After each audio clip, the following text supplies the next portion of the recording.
En 1 Pedro capítulo 1 versículo 13 la Biblia dice: por tanto, ceñid los lomos de vuestro entendimiento, sed sobrios y esperad por completo en la gracia que se os traerá cuando Jesucristo sea manifestado. Si usted ha venido siguiendo esta serie hasta hoy de 1 Pedro, se habrá dado cuenta que hay un cambio de tono de voz. Hay un cambio muy importante aquí con Pedro, porque anteriormente, en los 12 versículos anteriores, nos estuvo hablando de la salvación, lo verdad de la salvación, lo seguro de la salvación, la certeza de la salvación, las bendiciones que tenemos en Jesucristo ya aseguradas, cómo fuimos nosotros predestinados para esta salvación. Y nos está hablando todo este tiempo, nos ha estado hablando de lo que ya tenemos, de las riquezas que tenemos en Cristo Jesús, a pesar de pruebas, de luchas, de pruebas, de dificultades. Y otra vez de pruebas, no se vale, porque vienen muchas pruebas. Ahora cambia el tono de voz y dice, por tanto. O sea, por todo lo que les he dicho en los versículos anteriores, dice, ceñid los lomos de vuestro entendimiento, sed sobrios y esperad por completo en la gracia que se os traerá cuando Jesucristo sea manifestado. Ya nos declaró las verdades sobre la salvación, la realidad sobre la salvación. Ahora nos va a decir, y por eso aquí viene donde hay que desmenuzarlo lentamente, ahora nos va a decir cómo nosotros, brothers, aquí es donde nos tomamos un breakercito, le bajamos a primera y empezamos a darle despacito al carro, porque nos va a decir cómo es que nosotros nos debemos de comportar ante la realidad de la salvación. Ya tienes la salvación, ya tienes las bendiciones, ya tienes lo que Dios te ha dado. Ahora, ¿cuál es tu comportamiento en Cristo Jesús? ¿Cómo es que te tienes que comportar? O sea, anteriormente nada de comportamiento había hablado, nada de actitud, nada de deber, nada de obligación. Es simplemente recordar las bendiciones que tenemos en Dios. Y ahora dice, por tanto, debe de ser tu manera de comportarte. El versículo 13, si se fijó ahí, dice, esperad por completo en la gracia. Ahí me gustaría masticarlo en Nueva Versión Internacional porque lo dice un poquito más entendible. Nueva Versión Internacional dice, pongan su esperanza completamente en la gracia. ¿Sí le entendió? Pongan su esperanza completamente en la gracia. Esa es tu actitud que debes de tener. Pon tu esperanza completamente en la gracia. La esperanza es algo asombroso, algo maravilloso que es la esperanza. Primera de Corintios capítulo 13, versículo 3 dice, ahora permanecen la fe, la esperanza y el amor. Son las tres grandes virtudes del cristiano. La fe, la esperanza y el amor. Entonces la esperanza es una de las habilidades que Dios le da al cristiano para poder continuar en esta vida. La esperanza. ¿Y qué es esperanza? Esperanza es poder confiar en Dios, poder confiar que nuestro futuro está en sus manos. Eso es esperanza. Poder confiar que nuestro futuro está en las manos de Dios. Ahora, la fe y la esperanza, brothers, tienen como un mismo principio, un mismo fundamento.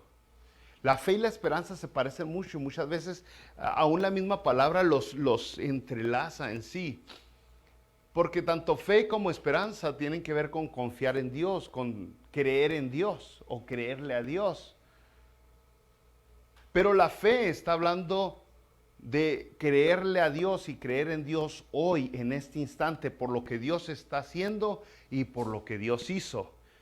De donde va a salir ahorita en esta situación, las circunstancias que lo rodean en este momento. La fe es el presente y muchas veces para tener fe en el presente abarcamos experiencias del pasado. Pero la esperanza está hablando del futuro. Es confiar en Dios también, pero de un futuro que nosotros no alcanzamos a ver, de un futuro que muchas veces se ve medio oscuro. ¿Para dónde vamos? ¿Qué va a pasar? ¿Qué va a suceder? Entonces ambos se parecen mucho, la fe y la esperanza, brother. Ambos son confiar en Dios. Fe es confiar en Dios en el presente. Esperanza es confiar en Dios en el futuro que viene, en el futuro prometedor. Entonces, si usted puso atención aquí en este versículo, no es una recomendación que nos está dando. La Biblia no dice, así que ya que les hablé las grandes maravillas, las cosas hermosas y geniosas de la salvación, si quieren, tengan esperanza o pueden poner esperanza. No, más bien es una orden. Pongan su esperanza, dice, completamente. Es un mandamiento. Es algo que se nos está pidiendo que hagamos.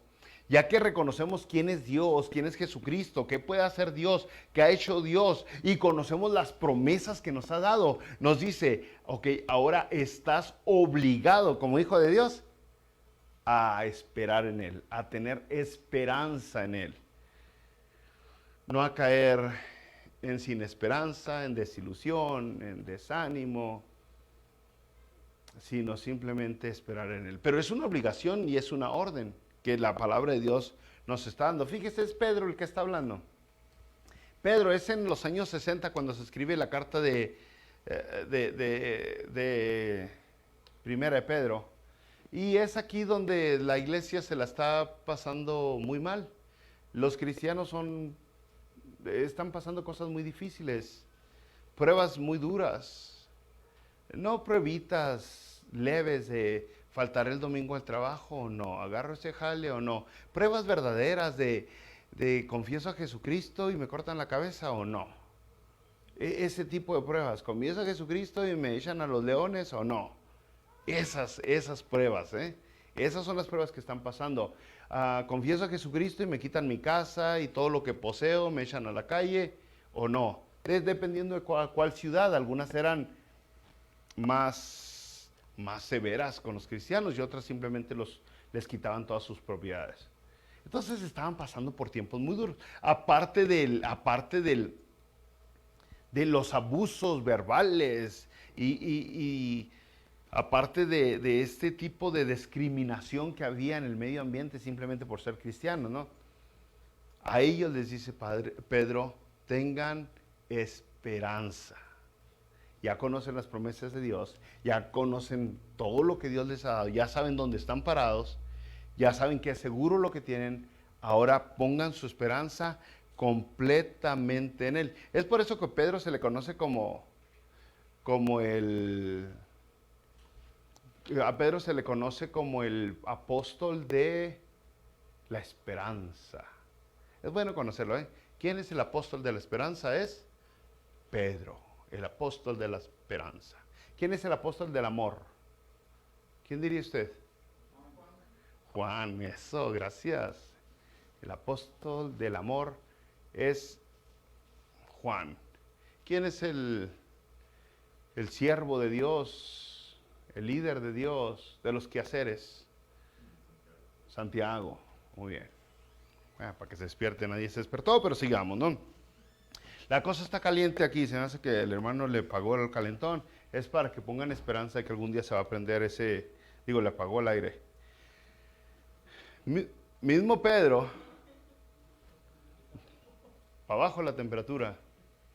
El mismo Pedro, en Primera de Pedro, capítulo 1, versículo 3, usted recordará que dice, Dios, según su grande misericordia, nos hizo renacer para una esperanza viva. Es Pedro el que dijo esas palabras. Dios nos hizo renacer para una esperanza viva.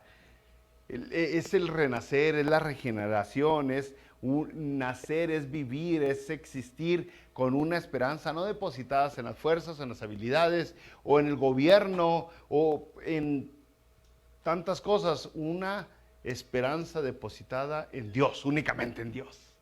En Dios y no más. No en si el viejo va a cambiar, si el viejo va a mejorar, no en si los hijos se van a alivianar, no en si va a haber trabajo, no si voy a poder trabajar, si mi salud va a mejorar. No, es una esperanza depositada en Dios, ni en uno mismo, ni en los compañeros de uno, ni en la sociedad, ni en los líderes. En Dios.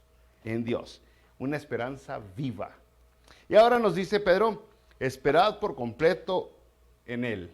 Nos dice Nueva Versión Internacional, pongan su esperanza completamente, no a medias, no a medias, no a cortas, sino completamente. Es una esperanza de otro nivel. Mi intención esta noche, esta tarde, es darle lento, es darle poco, pero que entienda de qué se trata esta esperanza.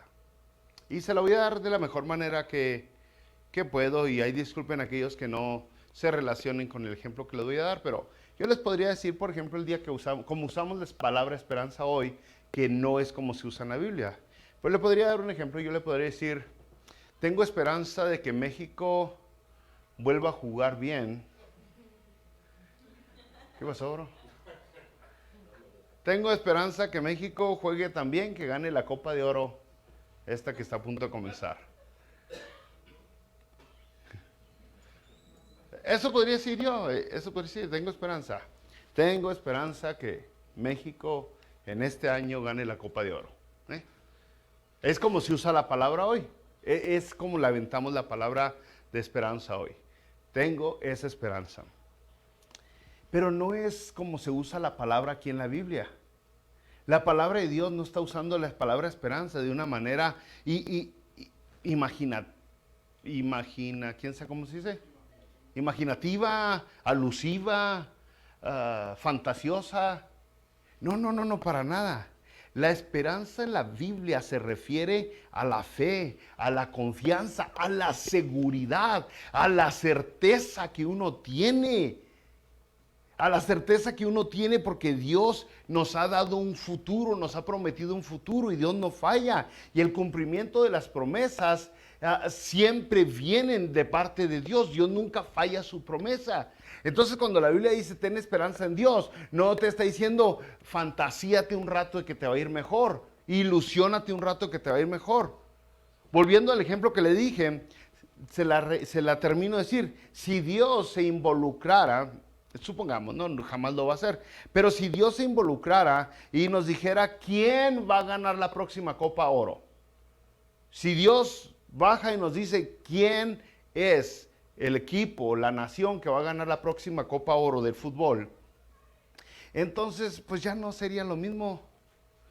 Yo ya no podría decir espero que México gane la Copa de Oro, porque ya sería una certeza, ya sería una seguridad de quién va a ganar la Copa Oro.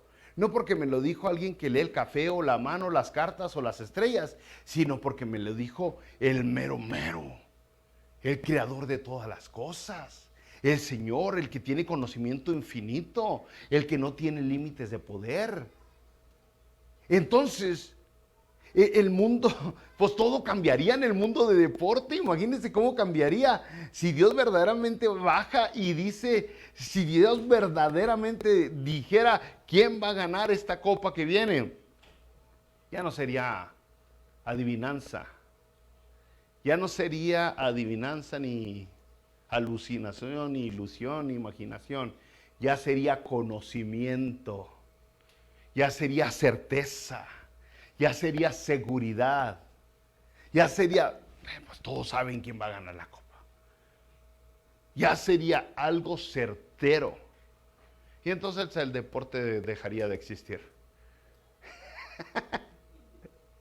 Dejaría de existir, ¿no? Imagínense nomás que baje Dios y le diga los próximos boletos de la lotería a todo el mundo. ¿Cuáles son los boletos que van a salir en el Powerball, en el Loto, en el lo que sea que haya ahí afuera, ¿no?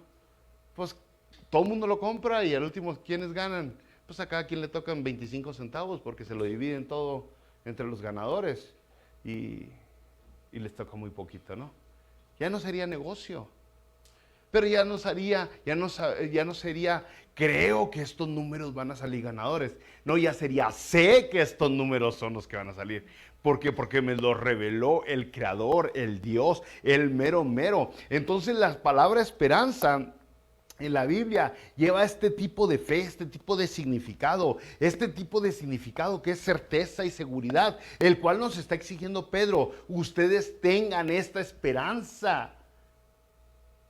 No estés con que sí, con que no. Por eso vas a poder tener esperanza completamente en Él. Por eso muchas personas no pueden tener esperanza ahorita en Dios completamente, porque no lo hacen como Dios, como la Biblia lo dice. Lo hacen como el mundo les ha enseñado en esperar. O sea, tienen esperanza así como, dicen, pues yo todavía espero que mi viejo cambie. Pero como que sin muchas ganas. Saben que a lo mejor y lo más posible es que no cambie. Pues yo todavía espero que el Joe Biden sea buen presidente. O sea, esa es la vaguez, ¿no? Lo vago de la palabra esperanza que se usa hoy. Y lo queremos trasladar hasta el cristianismo cuando hablamos de Dios. Pero la Biblia no te está pidiendo, no te está ordenando, no te está exigiendo que tengas esa esperanza vaga. Te está diciendo, ten una esperanza completa, una esperanza que es certera, segura, donde tú confías en Dios tu futuro. Donde no tienes ni una gota, ni un pellizquito de duda o de incertidumbre, donde tú sabes lo que va a pasar con tu vida porque Dios te lo prometió. De eso está hablando la palabra de Dios. Y entonces cuando usted voltea a ver a la palabra de Dios, por ejemplo en Hebreos capítulo 11 que menciona, en su casa lo lee, en Hebreos capítulo 11 que menciona a los héroes de la fe y menciona algunos personajes de la historia que fueron unos héroes de la fe. Lo que los hizo héroes de la fe es que tuvieron esperanza en Dios siempre, que confiaron y no la tuvieron como la tiene el mundo, la tuvieron como Dios exige. La metáfora para la esperanza es que la esperanza es un ancla, es como un ancla de un barco que no permite que uno se mueva aunque vengan las olas, no se descarría uno, no se pierde uno. Uno se mantiene en el mismo lugar, aunque sí medio lo cachetean para allá y lo mueven para allá, pero uno está en el mismo lugar porque está anclado. ¿Por qué está anclado? Por la esperanza que Dios le ha dado a uno. Mire, vamos a Romanos para ponerle un ejemplo. Romanos capítulo 4, mis brothers. Romanos capítulo 4. Le voy a leer el versículo 13 y luego me voy a brincar hasta el 18. Nomás la idea es enseñarle lo de la esperanza, ¿no? Eso es todo. Romanos 4, 13 y luego 18.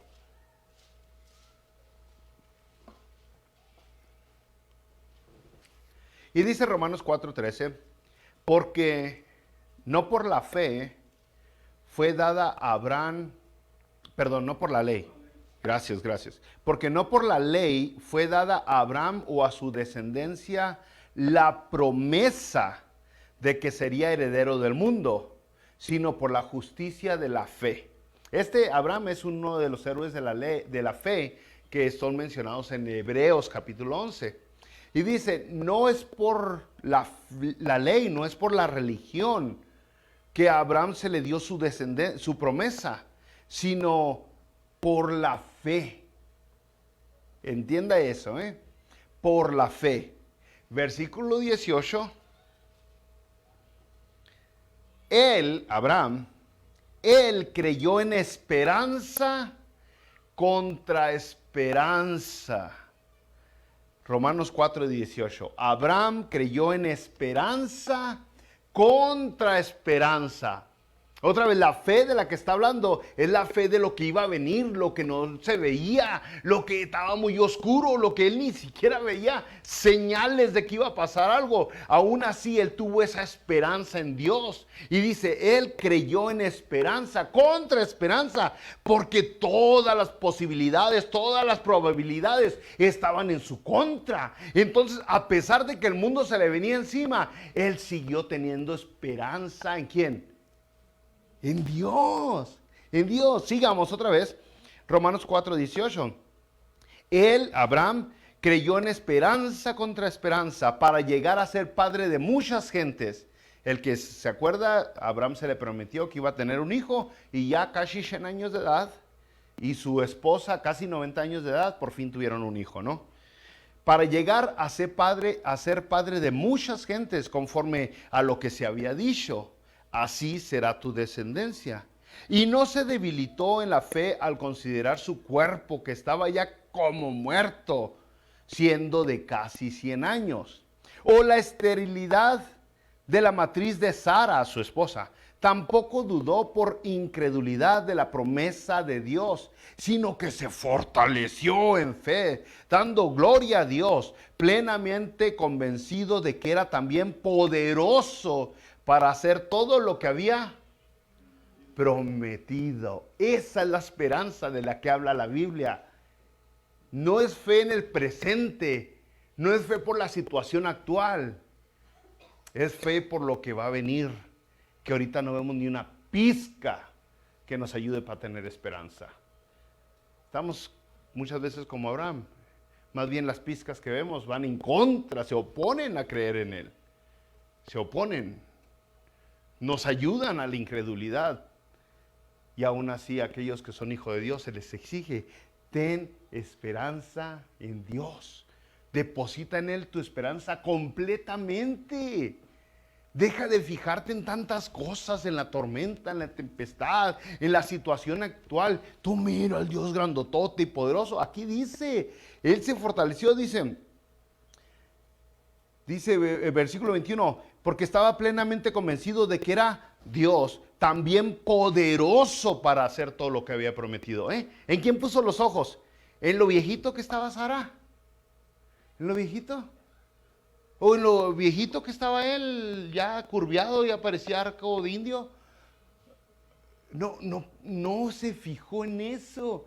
Él puso su confianza, su esperanza, su fe en Dios. En Dios. De eso se trata. Y si usted sigue estudiando los héroes de la fe, se da cuenta que eso es lo que exige Dios siempre.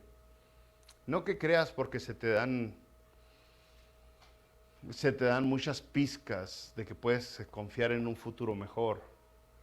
La única señal de que puedes confiar en Dios está en Dios mismo, no en las circunstancias. No en las circunstancias. De hecho, si volteas a ver las circunstancias, muchas veces las circunstancias van en contra de lo que te dice Dios. Volviendo a la cita, Nueva Versión Internacional, nos dice, pongan su esperanza completamente, dice, pongan su esperanza completamente en la gracia que se les dará cuando se revele Jesucristo. Entonces la esperanza es una obligación del cristiano. Yo creo que muchos brothers se han agüitado conmigo a través de los años. Y yo me he agüitado con muchos brothers y sisters. Y le voy a decir una de las razones principales por la cual me he agüitado yo con algunos que consideré alguna vez hermanos y hermanas.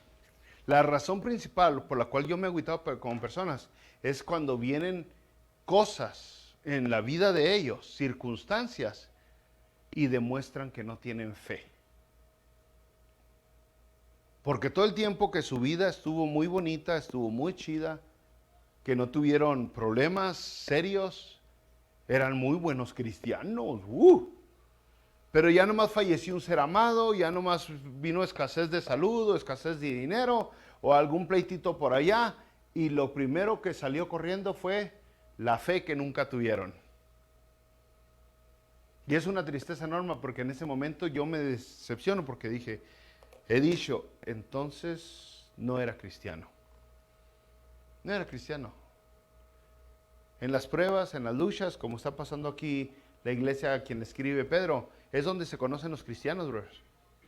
Cuando vienen las dificultades, ahí es donde se sabe quién se queda pegado a Dios, quién sigue creyéndole, quién sigue confiando en Él, quién sigue aferrado de que lo que Dios prometió lo va a cumplir, y quién se desanima, se depresiona, o ¿cómo se depresiona? Deprime, gracias. Se deprime, se achicopala, agacha el pico. Y oye, para mí es un dolor grande, una tristeza, porque dije, todo este tiempo lo consideré que era un hijo de Dios. Pero esto me está demostrando que no es. Que no es un hijo de Dios. ¿Por qué? Pues porque no hay. Es lo mismo como esta es la relación de uno con Dios, fíjese. Es la relación de usted con Dios. Cuando vienen las cosas malas, usted avienta la toalla y dice, no, ya no creo en ti, Dios. Es lo mismo que pasa entre amigos, entre amigas, entre esposos. Cuando uno de los dos falla, que siempre va a fallar uno de los dos. O sea, el único que nunca le va a fallar, ¿quién es? Entonces ya sabemos eso. Aún así cuando alguien nos falla, amigo, familiar, conocido, que éramos tan amigos, se rompe la relación. Y uno dice, pues no, que tan amigos. No eran amigos, lo que pasa es que no habían tenido problemas. Lo que pasa es que no habían dificultades antes. Es por eso que seguían juntos. Pero amigos, si son, se reconcilian, se perdonan, se abrazan, se quieren, se lo llevan al... bueno, ya es más allá, ¿no? Pero el caso es de que lo mismo entre parejas, entre matrimonios, uno de los dos falla, y antes de que fallen se ponen besitos y florecitas en las redes sociales, y que papacito, eres el mejor padre del mundo, y chiquitito, estás bien buenote, y no sé qué tantas cosas se ponen la gente en las redes sociales, ¿no? ¿Y qué pasa cuando uno de los dos falla? Te odio, viejo condenado, y que te pareces a tu madre, y que... ¿Qué tanto amor había para que o en cuanto uno de los dos falló, que ya sabíamos que iba a fallar, porque el único que no falla, ¿quién es? Dios. O sea, ya sabíamos que iba a fallar. ¿Qué tanto amor había que se separaron y luego andan con que divorcio, córtala? O sea, eso es todo lo que tienen. Y ahora traslade eso nuevamente a Dios. Es lo mismo, usted tiene una relación personal con Dios, pero cuando las cosas se ponen medio gachonas y usted luego la corta con Dios, pues ¿qué relación había verdaderamente con Dios? No había relación con Dios, estaba todo como que no good, como que era fake, como que no había algo de neta y algo estaba fallando. Estábamos jugando algo, pero no éramos sinceros. No éramos sinceros. Entonces es importante entenderlo. Y por cierto, si yo le he fallado a uno de ustedes, ya se dieron cuenta que soy humano y que les voy a volver a fallar.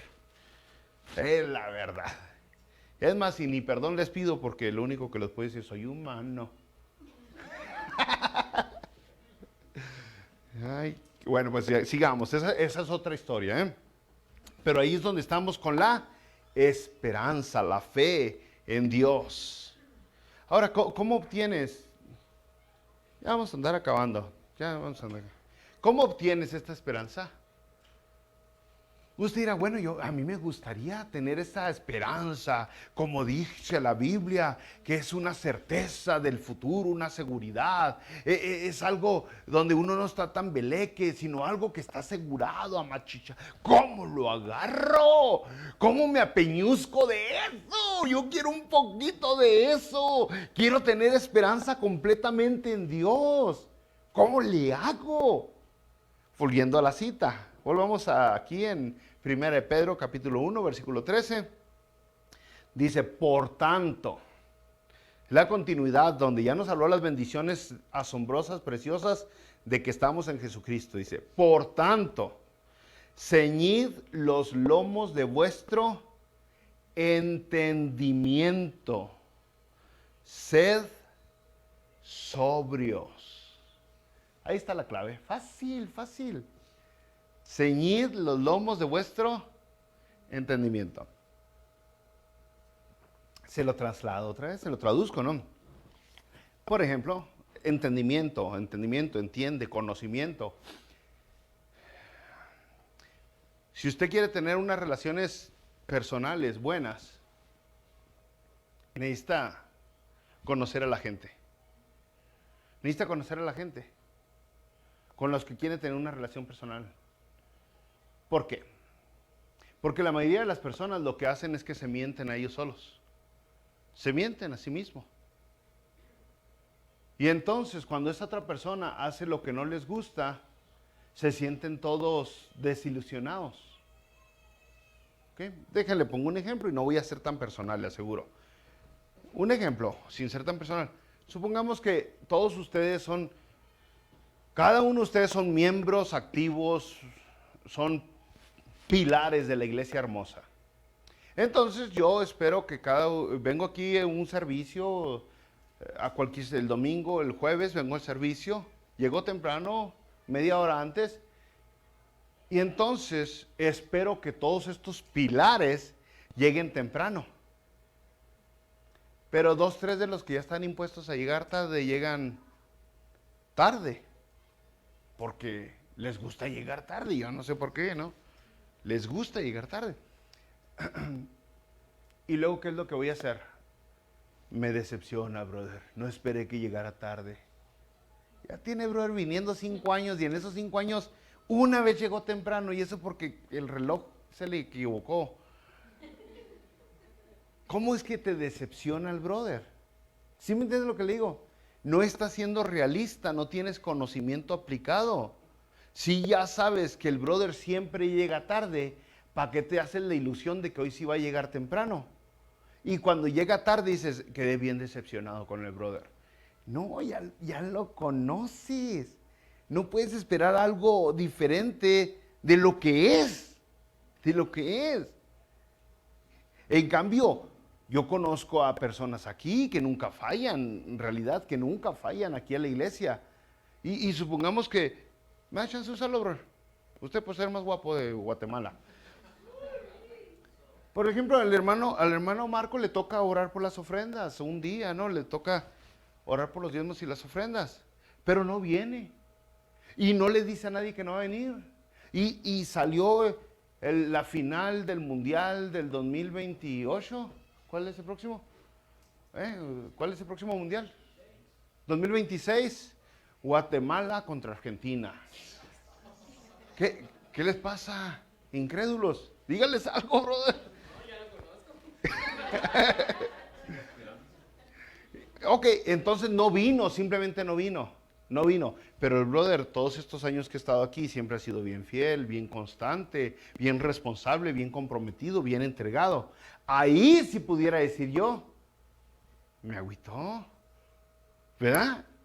Me agüitó porque ya lo teníamos etiquetado como una persona responsable, entregada, comprometida, no voluble.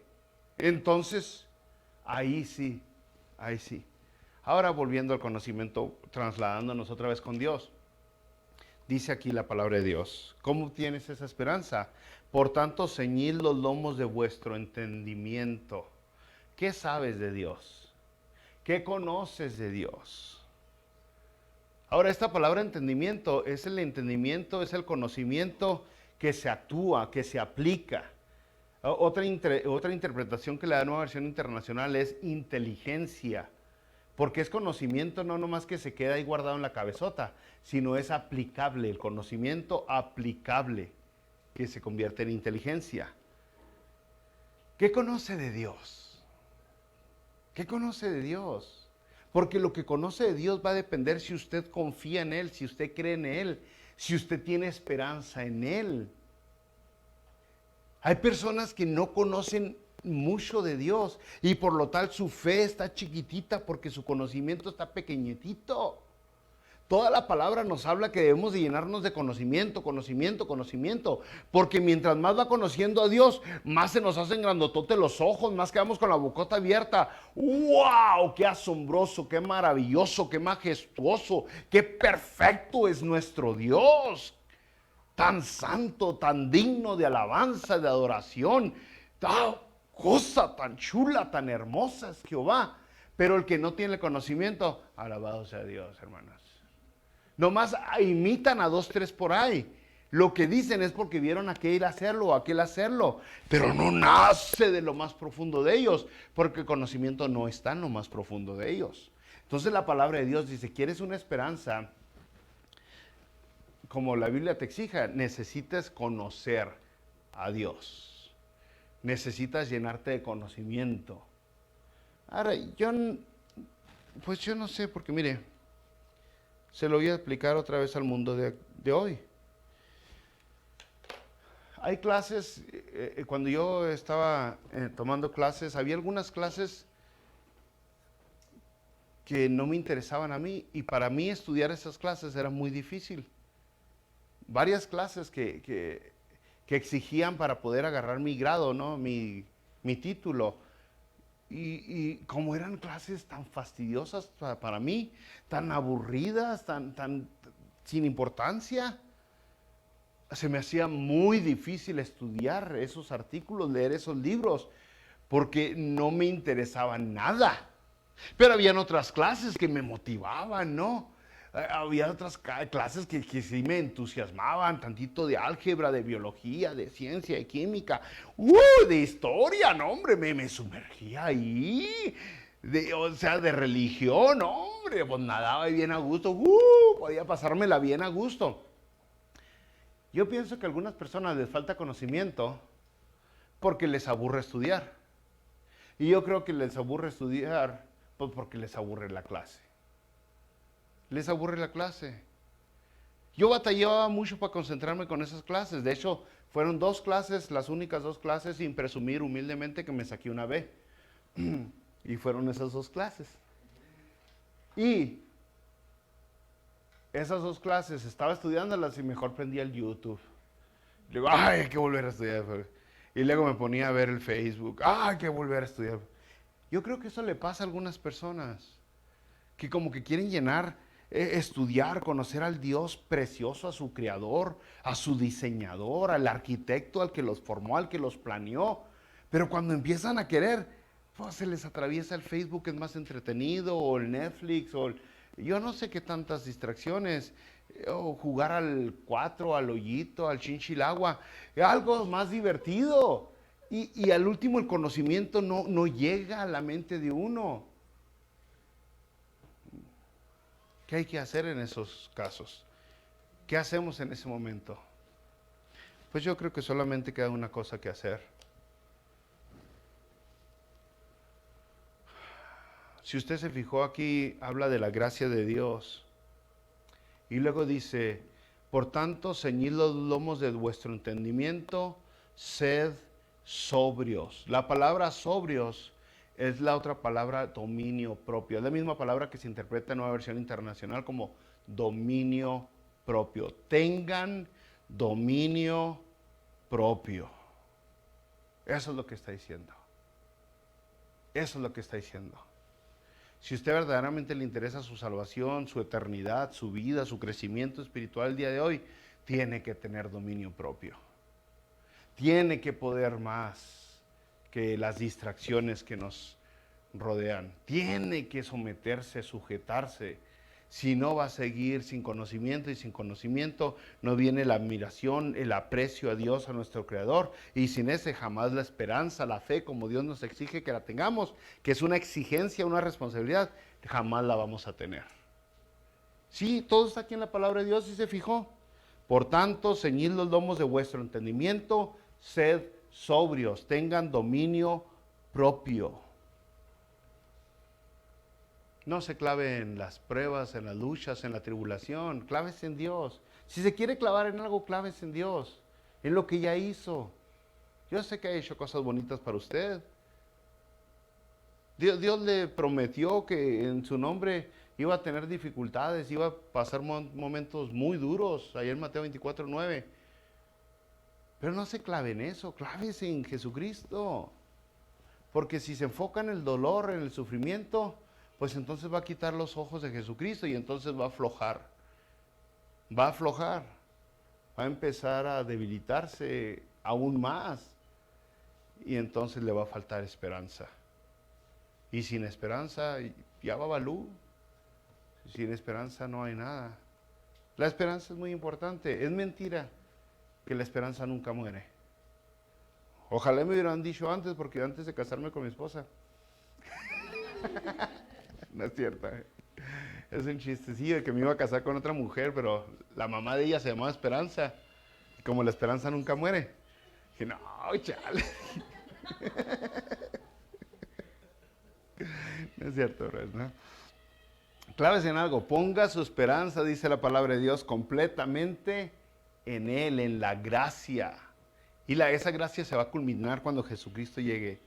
Entonces tendrá usted esperanza, tendrá el ancla de su vida. Esa ancla es la que evita que usted ande bailando por todos lados, por las olas, por las tormentas, por las dificultades. Esa es la fe, brothers. Esa es la fe que la Biblia nos exige a usted y a mí para el futuro. Esa es la fe. No es la fe que el mundo le dice, no es la esperanza que el mundo le dice, tengo esperanza de que gane México. No, es una certeza, es una seguridad. Yo creo que podemos hacerlo si nos clavamos en la Biblia, en la palabra de Dios.